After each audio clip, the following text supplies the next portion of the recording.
out of his mouth cometh knowledge and understanding. Now, ang ating pong topic, mga kapatid, ay nasa page 32 sa inyong pong mga notes. Ito po, what is false guilt?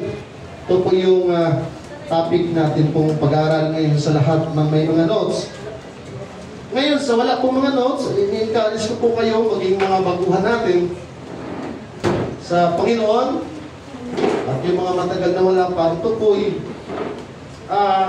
nakakatulong, mga kapatid, sa atin pong mga kaluluwa.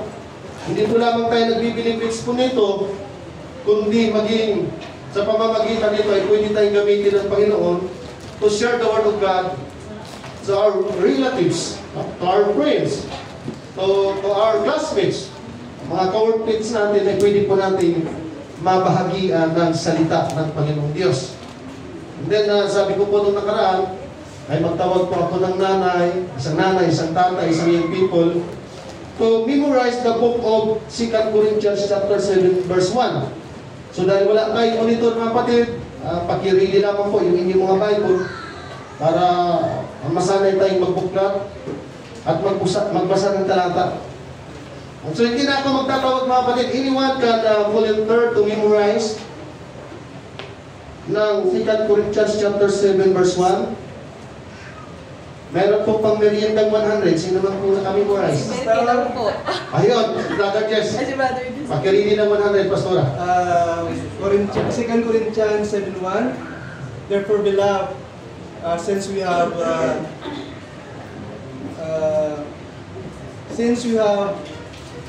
the promises, let us cleanse ourselves to everything, defile his body and spirit, protecting holiness in the fear of God. Praise the Lord. Palakpakan natin ang Panginoong Diyos. Praise God. So sa atin pong Sunday School Department, pag-ibigay po ng 100 si Brother Jess para mayroon po siyang pang-merienda mamaya. Palakpakan natin ang Panginoon. Oh, yun. Sa mga bata na ibibigay. So mayroon ng pagkain yung atin pong mga children sa likod. Thank you so much, Brother Jess. Palakpakan natin ang atin pong Panginoon. Tayo iikot sa ating pong pag-aaral sa mga ito, mga kapatid. Although may prepare po akong PowerPoint, pero hindi ata available yung ating PowerPoint.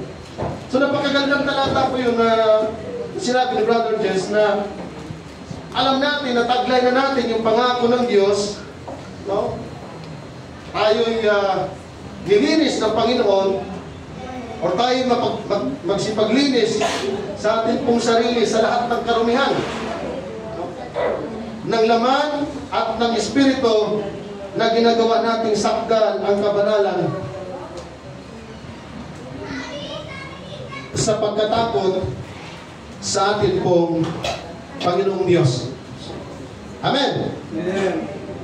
Now, mga kapatid, lagi po nating inuulit-ulit na sabihin na sa atin pong pag-aaral ay hindi lamang tayo po nag-aaral para madagdagan yung mga information na atin pong natutunan. Kasi po ang Bible, full of information. Pero yung informasyon na nakukuha natin sa Bible, as long na hindi po natin ina-apply sa ating mga buhay, wala pong mangyayari at walang magbabago sa ating mga buhay. Amen. So kaya tayo naglilingkod sa Panginoong Diyos, kaya tayo sumasamba, kaya tayo nag-aaral ng Word of God, hindi lamang mag-gain tayo ng information, but to apply the information. Amen? Praise God. Kung halimbawa, maglakad tayo sa daan, pag nakakita tayo ng 1,000, pag hindi po natin dinampot yan, hindi po pupunta sa atin yung 1,000. Amen. Tama? Amen. Ganon din ang salita ng Panginoon, mga kapatid. Pag binasa lang natin yan, pero hindi natin sinisikap na i-apply yung salita ng ating pong Panginoon, wala pong magbabago sa ating pong mga paglilingkod. Amen. So, kaya tayo ay sumasamba. Di lamang tayo magkaroon ng information, but to apply the information. Amen? Amen. Kasi po tayo mismo ang magkakaroon ng checklist sa ating mga buhay. Ano na bang nabago sa akin? Ano na bang natutunan ko? Habang tayo po'y naglilingkod sa ating pong Panginoon. Amen? Amen. So hindi lamang po tayo dapat matuto, kundi i-apply natin yung atin pong mga natututunan sa atin pong pinag-aaralan. Now, sabi diyan sa atin pong notes, at times, individuals have guilt feelings without being guilty of anything. No law of God or man has been violated to their knowledge, yet a deep sense of guilt is felt. Usually, this false guilt stems from rejection in childhood, or the feeling of being unloved, unwanted, or worthless. With these feelings come an evidence that something is wrong. It's hard to put your finger on, but you can shake the feeling of inferiority or inadequacy or whatever it is. You just feel so worthless, it must be guilt. Minsan tayo pong mga tao ay nakakaranas tayo ng damdamin ng pagkakasala kahit wala tayong ginawang kasalanan. No? Kahit wala tayong nilabag na utos ng Diyos, kung kahit na wala tayong nilabag na utos ng tao, minsan nakakaranas po tayo na parang iniisip natin na tayo po ay nagkakaroon ng pagkakasala. So, yung pakiramdam na ito, mga kapatid, ay mayroon pong hindi magandang na idudulot sa atin sapagkat yung mga bagay na ito, mayroon pong mga tao nakakaranas dito na mula sa pagkabata, hanggang sa nagbibinata, hanggang sa nagkapamilya, hanggang sa nagkaedad, na mayroon pong mga tao na nag-iisip na sila ay mayroong kasalanan, kahit wala po silang kasalanan na nagawa o ginagawa. Kaya po dito sa sunod na mga nakalagay dyan natin pong babasahin, mga sentence, at yung story about a young lady was dating a fine young man in the church. So may isang dalaga, mayroon siyang minamahal na gwapong lalaki, gwapong binata. At nagplano sila na magpakasal. Nung nakapagplano na sila, biglang sinabi ng lalaki na hindi may tutuloy yung ating kasal sapagkat kailangan kong maglaan ng panahon upang mag-isip at tiyakin ang kalooban ng Diyos. So sa parte ng babae is nasaktan siya. Nadurog yung kanyang puso. Natilabga, ano bang kulang sa akin? Hindi ba ako maganda?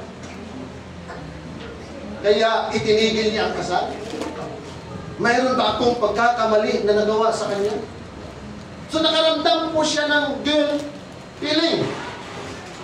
Pero, ang nangyari mga kapatid, ay hindi ibig sabihin na hindi interesado yung lalaki para sa kanya.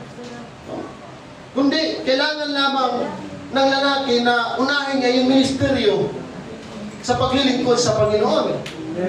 So, nagkaroon siya ng tampo, nagkaroon siya ng sama ng loob, nag-iisip siya kung ano bang mali niya, kung ano bang kasalanan niya, bakit hindi tinuloy ng lalaki ang pagpapakasal sa kanya. But in the long run, nung natutunan niyang patawarin ang lalaki nito na kanyang boyfriend, mga kapatid, dumating sa isang araw na siya ay nakapag-asawa, hindi nga lang yung ng lalaki, pero pastor naman yung napangasawa niya. Amen. Tingnan niyo pa mga kapatid ha, yung boyfriend niya ay hindi pastor, pero in love siya doon, gusto niya magpakasal doon, pero yung lalaki is inuna yung ministry. No? Pero nung pinatawad niya yung lalaki, no? Inalis niya yung guilt feeling sa kanyang sarili, pinagpala po siya ng Panginoon at binigyan siya ng panibagong pag-ibig na gwapo din at pastor pa. Amen. Minsan mga kapatid, may mga bagay na gusto tayo sa ating Panginoon. Pag hindi natin ito natanggap, parang iniisip natin, anong mali ko? Anong pagkakasala ko? Yun pala, mayroong mas magandang plano ang Diyos, mga kapatid, to give God the glory. Amen. Amen. Kaya napakaganda po ang kwento nito. Kaya, sabi diyan, our world is filled with people who feel miserable miserable and inadequate. Maraming mga tao na nalulungkot. Marami pong mga tao sa mundo na nalulungkot na pakiramdam nila kulang sila. Mayroong kulang sa buhay natin. Para bagang mayroong iniisip na lagi tayong may nagawang pagkakamali. May mga panahon sa buhay natin na nakakaramdam tayo ng palpak yata ko eh. Parang hindi maganda yung aking nagagawa. Mayroon tayong mga pag-iisip na kahit wala naman tayong ginawang palpak, pero ang pakiramdam natin is palpak tayo. Marami pong mga tao, mga kapatid, na hindi naabot yung mga potential natin sa buhay dahil yung damdamin na laging na tawag yan, mayroong inferiority, ano ba tamang grammar yan? Inferiority complex. Parang nakakaramdam tayo na parang wala tayong kakayahan, wala tayong mga gawa. Amen. Kaya marami sa atin, maraming mga tao na nahihirapan tayo makibagay sa ating kapwa dahil lagi natin tinitingnan yung ating kalagayan sa buhay. Ay, hindi ako pwede makipaghalubilo sa kanila kasi mataas yung standard nila, mababa ako. Parang nire-reject po natin yung ating pong mga sarili.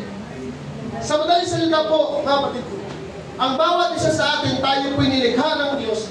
Tayo'y pinanganak na hindi po pare-parehas ang ating pong mga katangian. Amen. Hindi po pare-parehas ang ating mga talento. Amen. Hindi po pare-parehas yung ating mga talento. Yung lakas ng iba na wala tayo, pero mayroon tayo na wala sila. Right. Amen? Amen? Pero hindi po natin ito pwedeng i-reject ang ating mga sarili sapagkat walang bagay na hindi alam ang Diyos sa bawat isa po sa atin. Sa totoo po mga kapatid, sa ating mga kahinaan, sa ating mga kakulangan, ang Diyos po ay hindi kinakabahan. Hindi po nababahala ang Diyos sa ating pong mga pagkukulang. Kaya nga po sabi ng Bible, kaya niya pinipili o pinili ng Diyos yung mga tao mangmang panahiyain yung mga magagaling. Bakit po? Kasi pag wala tayong kaalaman, pag wala tayong karunungan, sinong aasahan natin? Ang Diyos. Kaya kapag tayo lumalapit sa ating pong Panginoon, sinusupply ng Diyos ang ating mga pangangailangan. Sinusupply ng Diyos yung ating knowledge, yung ating understanding. Para ano? Para maluwalhati ang ating Panginoon Diyos. Kaya every time pala na ating pong pinapakiramdaman ang ating sarili, na tila baga wala tayong pakinabang, na tila baga wala tayong talento, na tila baga palpak tayo, lumapit tayo sa ating Panginoon, mga kapatid. Dahil yun pala ang hinahanap ng ating pong Panginoon. Kaya pala hindi tayo pare-parehas. Hindi pare-parehas ang tangkad, hindi pare-parehas ang laki, hindi pare-parehas ang itsura. Amen? Amen. Kaya every time na mayroon tayong nakikita sa ating sarili na tila baga mas lamang sila ng 10 paligo, mas lamang sila ng napakaraming karunungan, mas malamang sila ng maraming talento, huwag nating i-reject ang ating sarili. Yun yung time na lumapit tayo sa ating Panginoon dahil mayroon pong magagawa ang ating pong Panginoong Diyos. Yung mga taong maraming talento, yung maraming taong maraming karunungan, walang kayang ibigay para dagdagan ang ating karunungan. Diyos lamang po mga kapatid. Kaya every time na tayo tinutulungan ng Diyos, ipalit natin ang glory sa ating pong Panginoon. Palagpakan po natin ang ating Panginoon. At sa Diyos po ang lahat ng kapunihan. Kasi kailangan tanggapin natin sa sarili natin na marami tayong pagkukulang. Amen. Marami tayong pagkukulang mga kapatid. Kailangan i-admit po natin yan sa ating pong sarili. Kasi hindi tayo nilikha ng Diyos na perfecto. Dahil kung perfecto po ang pagkalikha sa atin ng Panginoon, hindi natin kailangan ng Diyos. Perfecto na po tayo eh. Kaya yun po yung dahilan. Bakit hindi tayo perfecto? Sino po pwedeng magbasa? 1 Corinthians chapter 1 verse 26 to 28.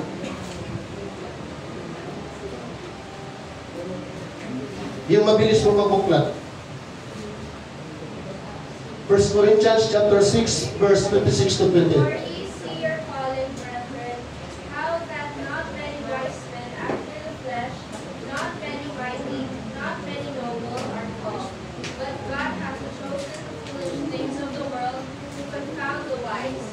God hath chosen the weak things of the world to confound the things which are mighty, and base things of the world, and things which are despised hath God chosen. Yea, and things which are not bring to Amen. Thank you, service. Pwede ba palakpakan natin ng malakas sa Panginoon? Sabi po ng talata, sapagkat masdan ninyo ang sa inyo'y pagkatawag. Tayo po ay tinawag ng Diyos. Hindi tayo tinawag ni brothers o ni sisters. Diyos po ang tumawag sa atin. Ang sabi niya na hindi maraming marurunong ayon sa laman. Hindi maraming may kapangyarihan. Hindi maraming mahal na tao. Kundi pinili ng Diyos ang mga bagay na mangmang sa sanglibutan. Pagsalita pong mangmang mga kapatid, hindi po magandang pakinggan yan. Upang hiyain niya ang marurunong. At pinili ng Diyos ang mga bagay na mahihina sa sanglibutan upang hiyain niya ang mga bagay na malalakas. At pinili ng Diyos ang mga bagay na mababa sa sanglibutan at hinamak ang mga bagay na walang kabuluhan upang pawalang kabuluhan niya ang mga bagay na may kabuluhan. Kaya nga po maraming taong nagtatanong ang daming mga taong like King Solomon, mga taong magagaling, mga taong malalakas, pero bakit yung mahihina, yung mga taong hinahamak ang pinipili ng Diyos para gampanan yung kanyang gawain? Kapatid, wala tayong gawain. Ang Diyos po ang mayroong gawain. At ginaganap lamang po natin yung gawain ng ating pong Panginoon. Mga kapatid, kahit kailan hindi po kinakapos sa pag-iisip ang Diyos. Pero mayroon pong malaking tanong, bakit tayo mga mahihina at walang alam, walang may pagmamalaki sa ating mga sarili, ang pinipili po ng ating pong Panginoon? Hindi ba siya pwede pumili na magagaling talaga? Napakaraming mga genius ngayon sa mundo natin, mga kapatid. Bakit hindi sila ang pinili ng Diyos? Napakaraming magagaling na mga abogado ngayon. Pero bakit hindi sila ang pinili ng Panginoon? Bakit ang pinipili niya yung mga katulad natin na mga taong mga pangkaraniwan at walang may pagmamalaki? Bakit tayo ang tinawag ng Diyos? Napakaraming taong mga mahuhusay. Napakaraming mga taong magaling sa science, sa math. Napakarami. Pero bakit ang pinipili ng Diyos minsan no read, no write pa? Amen. Right. Samantalang pwede naman niyang piliin yun. Samantalang sa mga kapatid, ang matutunan natin sa pag-aaral na ito, kaya tayo pinipili ng Diyos para ipagmalaki natin siya, hindi ang ating mga sarili. Dahil alam natin na wala talaga tayong kakayahan. Alam natin na wala tayong karunungan. Kaya lamang tayo nakakatayo sa ilalim ng habag at biyaya ng ating pong Panginoon. Kaya sa lahat ng aspeto ng ating buhay, huwag natin kalimutan, ibalik sa Diyos ang pasasalamat. Amen. Kasi po tayong mga tao, kahit wala tayong alam, kapag kumilos na po ang banal na Espiritu ng Diyos sa iyo at sa atin, mamamangha yung may alam. Bakit nagagawa natin ito? Hindi dahil sa marunong tayo, kundi marunong yung Diyos na atin pong pinaglilingkuran. Pwede ba natin palakpakan siya ng malakas? Thank you, Lord. In 2 Corinthians chapter 12 verse 9, the Bible says, ngunit sinabi niya sa akin, ang aking biyaya ay sapat na para sa iyo, sapagkat ang aking kapangyarihan ay nakahayag sa kahinaan. Sabihin mo sa iyong katabi, hindi ka man perfecto, mahina ka man, mahina man tayo, marami na tayong pagkukulang, sapat na yan para lumapit tayo sa ating pong Panginoong Diyos. Amen? Amen. Kaya, kung puso natin pinagmamalaki, itaas natin lagi ang pangalan ng ating pong Panginoong Jesucristo. Dahil sa panahon na tayo nangihina at nahihirapan, nandiyan ang ating Panginoon para magpapalakas, mga kapatid. Amen? Amen. Praise the Lord. What is false guilt? Definition. Ang false guilt ay ang pakiramdam na ikaw ay may kasalanan kahit wala kang tunay na kasalanan sa Diyos. So may mga dahilan, may mga sanhi, bakit tayo mga tao nakakaranas po ng false guilt. Kasi po, mayroong mga tao na nag-i-expect sa atin. Halimbawa, magaling ka mag-basketball. Tapos nung time ng laro, wala ka. Tapos yung natalo yung team, sabi ng mga ka-teamwork mo, wala ka kasi kaya natalo yung team. Parang pakiramdam mo ngayon, kasalanan mo kung bakit natalo sila. Pero may dahilan bakit ka hindi nakapaglaro. Halimbawa, mayroong ano ba pwede natin i-illustrate mga kapatid? Family outing na lang. Or family gathering. Pero hindi ka nakapunta dahil marami kang kailangan tapusin na trabaho sa opisina. O ano ng klaseng trabaho yan. Tapos sisisihin ka. Alam mo, kaya hindi masaya yung party kasi wala ka eh. Hindi masaya yung party kasi ikaw kasi yung magbili ng lechon. Kaya malungkot siya. No? Tapos ngayon, nakakaramdam ka nga, ay ganun ba? Parang sinisisi natin yung ating sarili. Maging sa paglilingkod natin sa Panginoon. May mga panahon na nakakaramdam ka ng false guilt. Halimbawa, naku, hindi ako nakapag-devotion ngayon. Hindi ako nakapag-devotion ngayong umaga. Hindi ako nakapag-devotion ng tanghali. Hindi ako nakapag-devotion ng hapon. Wala naman tayo mabasa sa Bible mga kapatid na kapag hindi ka nakapag-devotion ng umaga, tanghali, hapon, nagkakasala ka. Kaya kailangan ilagay natin sa tamang sistema yung ating pong pag-iisip mga kapatid. Amen. Para hindi natin, kasi po yung guilt feelings, nakaka-apekto po yan sa paglilingkod natin sa Panginoong Diyos. Kasi hindi tayo makakapaglingkod ng po, hindi tayo nagiging masaya dahil pakiramdam natin sa ating mga sarili, lagi tayo may kasalanan sa Diyos. Amen? Amen. Mayroon din tinatawag na guilt tripping. Yung emotional manipulation. Mayroong mga taong gumagamit ng guilt para makontrol ng iba. Sige ka, may kasalanan ka. Pag hindi mo ako pautangin, ibubuligar kita. Eh paano kung wala kang may pautang ngayon? Ang tawag ko doon is emotional manipulation. Mayroon naman mga tao na laging may guilt sa kanilang buhay dahil sa kanilang pinagdadaanan na kahit matagal na silang pinatawad ng Diyos. Hello? Amen. May mga tao na matagal nang pinatawad ng Panginoon, pagkatapos patawarin, hindi pa rin sila lubos na masaya nila, pakiramdam nila, mayroon pa rin silang kasalanan. Kasi nagkaroon ng question na answer mapit sa aming pag-aaral. Paano ngayon kung may asawa ka, tapos nagkahiwalay kayo, at nagkaroon ka ng iniibig na iba? Kasi sa batas ng Pilipinas, ang pinagsama ng Diyos ay huwag paghiwalayin ng tao. Pero kahit ganun kahigpit yung batas mga kapatid, marami pa rin nakakalabag sa batas na ito. Tama? Amen. May mga Kristiyano mga kapatid na mayroong pinagdaanan sa buhay.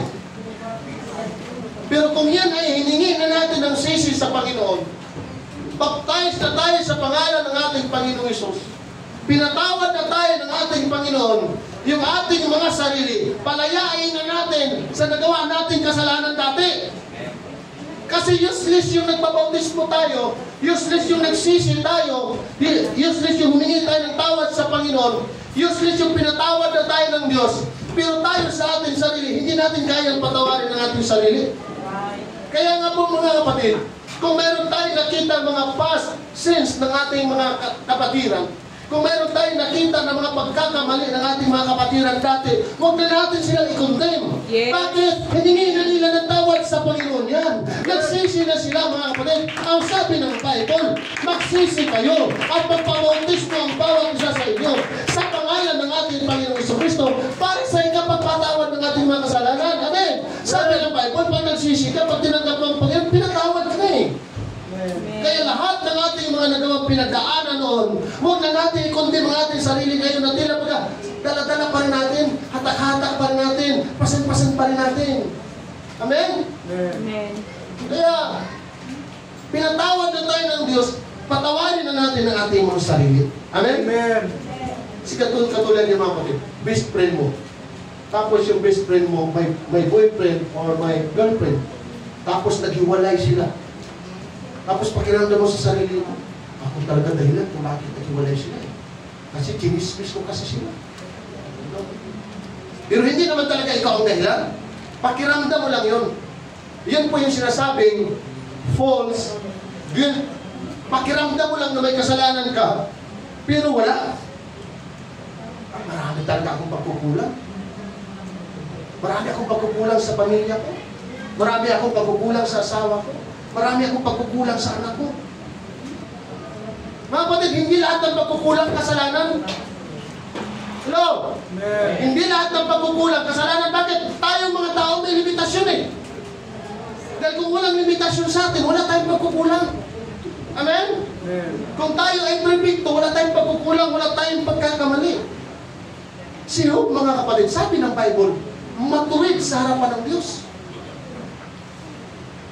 Pero nung pinahintulot ng Diyos, nasubukin siya ni Satanas, anong sabi ng tatlo niya kaibigan? Si Eliphaz. Sino yung tatlo niya kaibigan? Si Bildad. Si Sumar. Anong sabi niya? Job, may kasalanan kang ginawa sa Panginoon. Kasi kung wala kang kasalanan, ay hindi mangyari sa iyo yan, namamatay ang mga anak mo, at lahat ng kayamanan mo mawala, may kasalanan ka. Kaya itong si Job, mga kapatid, i-imbis, i-encourage sa kanyang mga kaibigan, biglang nalungkot. Ano bang kasalanan na ginawa ko sa Panginoon? Bakit mabigat? Kasi sabi ng mga kaibigan ko nakaranas ng false guilt si Job. Dahil nag-iisip niya, baka totoo yung sinabi ng tatlo niya kaibigan na may kasalanan siya. Pero sa Bible, mga kapatid, sa Job chapter 1, sabi ng Bible, si Job ay matuwid sa harapan ng Diyos. Amen? Amen. Amen. Amen? Amen. Oo, nakaranas siya ng false guilt dahil na-pressure siya sa sinasabi ng kanyang mga kaibigan. Tayo naman mismo sa ating mga sarili, mga kapatid, ang nakakaalam kung mayroon tayong pagkakasala sa Diyos, wala. Amen? Amen. Wala naman tayong pagkakasala. Huwag natin pahirapan yung ating sarili na nilagay natin at tinabaga tayo nagkakasala. Diba? Si Hannah. Ang nangyari kay Hannah? Lagi siya kinakatyawan nung karibal niya na asawa. Si Pinina o si Pinihas. May kasalanan ka sa Diyos kasi paog ka. So si Hannah ay nakaranas ngayon ng false guilt. Kasi ang iniisip niya, kaya siguro ako hindi magkaanak, kaya siguro ako baog. Dahil baka mayroon akong kasalanan sa Diyos. Mga kapatid, yung hindi tayo magkaanak, hindi ibig sabihin may kasalanan tayo. Amen? Amen. Hindi ibig sabihin yan, mayroon tayong kaparusahan na tatanggapin sa Diyos dahil wala tayong anak, may kasalanan tayo sa Diyos. Hindi naman lahat na walang anak may kasalanan eh. Amen. Tama? Amen. Kaya, huwag tayong maghusga sa ating kapwa, may kasalanan yan kasi baog. Ito po yung naranasan ni Hannah eh. Nakaranas siya ng pangangantyaw dahil ang sabi sa kanya ay may may kasalanan ginawa. Nung matapos makayuno ni Haring David, nung mamatay yung unang anak nila ni Bathsheba, ay humingi siya ng tawad sa Diyos. Grabe ang pagsisisi ni King David at pinatawad siya ng Panginoon. Yun namang mga tao na nasa kanyang kaharian, anong klaseng hari ito? Bakit tumigil siya sa pagpapastit? Ang laki ng kasalanan niya. Yung mga tao, si David, pinatawad na ng Panginoon eh. Pero kinukundin pa rin siya ng mga tao. Hello? Amen. Mga kapatid, okay lang yun kung hindi ka kayang unawain at patawarin ang kapwa mo. Bak mahalaga, alam mo, pinatawad ka ng Diyos at humingi tayo ng pagsisisi sa ating mga kasalanan sa Diyos. Amen. Hallelujah. Amen. Kasi pag lagi natin iyang ilalagay sa ating mga sarili, hindi tayo mag-i-enjoy sa paglilingkod po natin sa Panginoon. Amen. Kasi Apostol Pedro, 3 beses niyang itinatwa ang atin pong Panginoon na hindi niya kilala. Pero anong ginawa ng Panginoon? Nung muling mabuhay ang ating Panginoon Jesucristo, una pa niya kinausap si Pedro. Pinatawad niya si Apostol Pedro sa isang malaking kasalanan na nagawa niya sa atin pong Panginoon. Amen? Amen. Yes, nagkamali si Apostol Pedro. Pwede siyang magkaroon ng guilt feeling. Pero pinatawad siya ng Diyos eh. Kaya, ang importante dito sa inaral natin mga kapatid, dahil malaking apekto kasi ito eh, yung false guilt sa atin pong mga sarili. Kasi naiilang ka sa kapwa mo.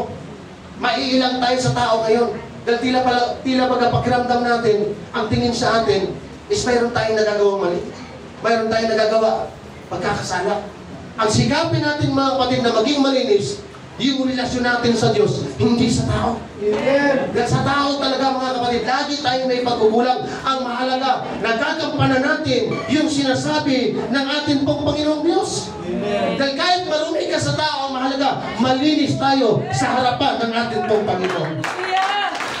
Amen! John chapter 9, sabi ng mga alagad sa Panginoon, Rabbi, siguro yung mga magulang ng batang ito, may kasalanan, kaya pinanganak na bulag yan. Kaya bulag yung bata na yun, kawawa naman. May kasalanan kasi yung mga magulang niya. Pero ano sabi ng Panginoon? Hindi dahil sa may kasalanan ng kanyang mga magulang, kaya pinanganak na bulag ang batang yan para mahayag ang kapangyarihan ng Diyos. Kasi po mga kapatid, sino magsasabing may Diyos kung walang nagpapadilat sa bulag? Kung walang nagpapalakad ng pilay? Sino nakakapagsalita sa... Kaya nga po, mayroong mga taong pinanganak na bulag, na pilay, na pipi, na baluktot, may mga sakit na karamdaman, 18 years na may sakit, 12 years na may sakit. Bakit pinitulot ng Diyos yun? Para mahayag na mayroong Diyos na makapangyarihan, na kahit... Kasi hindi mo naman pwedeng sabihin, ang Diyos makapangyarihan kung hindi niya kaya magpadilat ng bulag eh. Tama po ba? Amen. Amen! So wag natin yung mga kapintasan, yung mga kapansanan, yung mga pagkakamali natin mga kapatid na hiningi na natin sa Panginoon, ay wag na nating isama pa sa ating mga buhay. Amen? Amen. Para walang tayong guilt feeling. Mayroon po ba kayong tanong before we proceed, mga kapatid? So kung wala na, tuloy na tayo. Pag sinasabi mong false guilt, hindi natin kasalanan, pero pinapasan pa rin natin. Tama? Sino meron yan dito ngayon mga kapatid? Yung parang nagpapasan ka ng kasalanan, pero hindi mo kasalanan. Kung mayroon tayo dyan, bitawan na natin yan. Huwag na po natin isama sa pag-uwi sa ating mga bahay mamaya. Amen? Kasi false guilt po yun. Pag sinasabing true guilt, ay totoong may kasalanan tayong ginawa. At kailangan natin pagsisihan yun para mapatawad tayo ng ating pong Panginoon at magbago tayo. Pero kung wala naman tayong kasalanan ginawa, huwag natin ilagay sa ating sarili na mayroon tayong kasalanan kasi makaka-apekto po yun. Sabi ng Panginoon Hesus sa John chapter 8, makilala ninyo ang katotohanan at ang katotohanan ang magpapalaya sa inyo. Amen. Tama ba? Amen. Hindi lahat ng guilt ay masama. Pero yung false guilt, nakakasakal. Nagpapagbigat ng atin pong damdamin. At minsan, ito po yung ginagamit ng ibang mga tao para kontrolin tayo. Para kontrolin ka. Pero kung alam natin sa ating mga sarili na wala tayong totoong ginawang kasalanan mga kapatid, hindi dapat yan makaka-apekto sa ating pong paglilingkod sa Panginoon. Paano natin labanan ng false guilt? Sabi ng 1 John chapter 1 verse 9, kung ipinapahayag natin ang ating mga kasalanan, siya ay tapat at makatarungan upang tayo patawarin at linisin sa lahat ng kasamaan. Pag nilinis tayo mga kapatid, may dumi pa ba tayo doon? Kaya every time na tayo nagpipray, ang ganda ng devotion kanina, hindi tayo nagpipray sa hangin. Pinapakinggan tayo ng Diyos sa ating mga prayer. Amen. Kaya kung seryoso tayo sa ating mga prayer, taos puso yung ating pong mga prayer, kahit gaano kabigat ang ating mga pagkakamali, pagkakasala, ang sabi na tapat siya na nagpapatawad at naglilinis sa ating mga kasalanan. Amen. Kaya napagaganda na mayroon tayong devotion eh. Bago tayo magpupuri, bago tayo papalakpak, bago tayo sasamba, mayroon na tayong paghingi ng tawad sa ating pong Panginoon. Para every time na tayo magpupuri at sasamba, wala na tayong mga false game. Amen. Amen. Huwag mong isipin, papalakpak ako dito, tatalon-talon ako. Tapos sasabihin sa likod ko, papalakpak ako, tatalon-talon yan. May puro naman mali ginagawa niya. Apektado ang ating paglilingkod dyan, mga Amen. kapatid. Right. Amen? Amen. Ang mahalaga, yung ating sarili sa harapan ng Diyos. Right. Yun ang Hallelujah. kailangan natin ayusin mo. Sabi ng 2 Corinthians chapter 5, ang sino mang nasa kay Kristo, tayo bagong nilalang na. Wala na yung dati natin pagkatao. Tama? Amen. Bagong nilalang na tayo. Yung dati, marumi tayo. Dati, makasalanan tayo. Pero bagong nilalang na tayo eh. Sabihin mo sa iyong katabi, bagong nilalang ka na. Alisin mo na yung pagkasimangot mo. Alisin na natin yung pagiging matanglay natin. Alisin na natin yung pagiging bugnutin natin. Magpakasaya tayo sa presensya ng Diyos. Kaya nga tayo pinatawag na tayo tayo nilinis ng Panginoon mo. Hello? Kaya nga, sabi ng 2 Corinthians chapter 7 verse 5, having therefore these promises, dearly beloved, let us cleanse ourselves from all filthiness of the flesh and spirit, perfecting holiness in the fear of God. Sinurinder na natin lahat sa Panginoon. Kaya dapat wala na tayong bigat na dinadala. Amen? Huwag natin pahirapan ang ating pag-iisip.